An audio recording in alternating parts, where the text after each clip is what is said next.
Nous avons ainsi pu évoquer, pour ce qui est commun à nos 2 établissements, à la fois la construction et la réception du bâtiment que vous avez, juste derrière moi, qui est le bâtiment qui va réunir, l'ensemble des directions et des fonctions logistiques et support, pour les 2 établissements.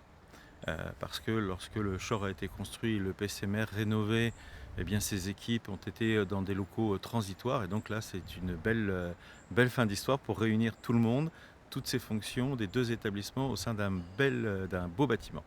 Deuxième projet, en commun, c'est l'ouverture sur l'ancien EPSMR, pour ceux qui connaissent, d'un centre de ressources, donc ouvert là cette fois-ci à l'ensemble des hospitaliers et même de tous nos partenaires, à la fois des salles de formation, un amphithéâtre de près de 250 places. On y trouvera également, le centre de formation de nos cadres et de nos managers, en santé, ainsi que le centre de recherche en santé mentale.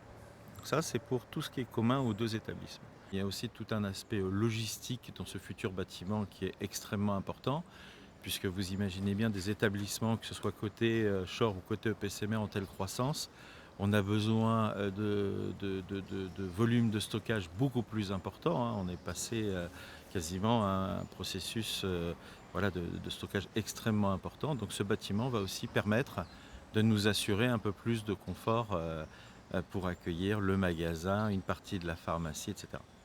Donc ces 2 bâtiments devraient être réceptionnés très bientôt, c'est-à-dire le premier pour 2025 et le deuxième pour tout début 2026.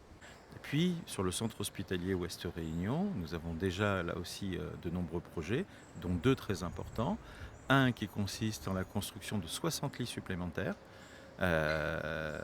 Donc ça a été présenté, ce matin, et c'est déjà, vous imaginez, presque, une évolution de l'offre encore plus importante que celle entre Gabriel Martin et le centre hospitalier Ouest Réunion.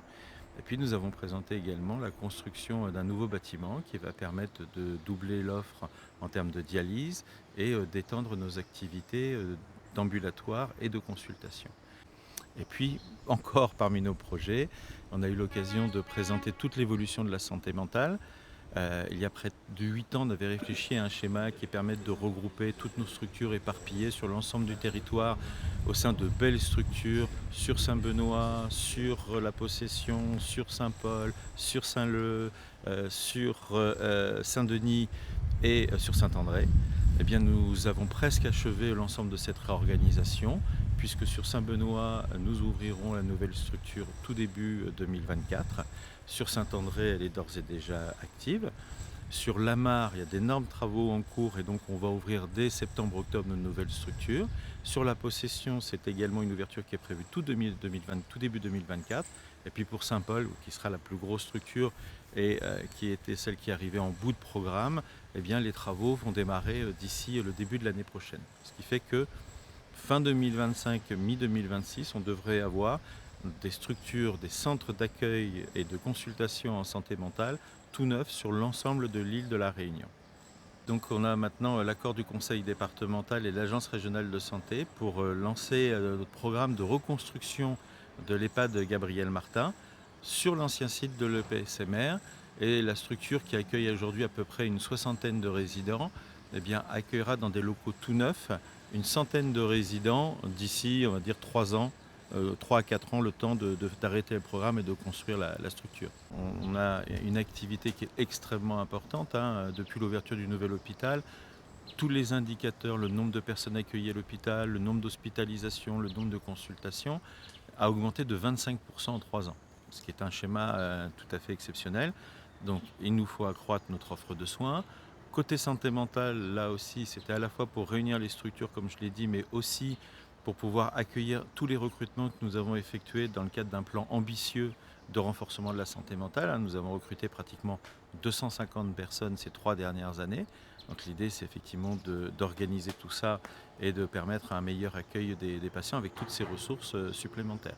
Pour ceux qui se développent sur Cambé, nous permettent aussi d'être en lien avec la mairie sur le projet d'écocité, parce qu'on souhaite que notre hôpital, qui est déjà très haute qualité environnementale, puisse s'inscrire dans cette démarche qui est tout à fait originale au niveau national.